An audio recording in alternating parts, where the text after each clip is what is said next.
அவர் கண்ணீர் கடலிலே விழமாட்டான்.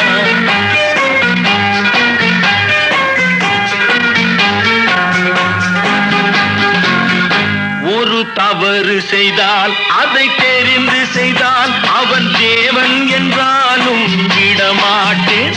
ஒரு தவறு செய்தால் அதை தெரிந்து செய்தால் அவன் தேவன் என்றாலும் விடமாட்டேன். உடல் உழைக்கச் சொல்வேன், அதில் பிழைக்கச் சொல்வேன், அவர் உரிமை பொருள்களை தொடமாட்டேன். நான்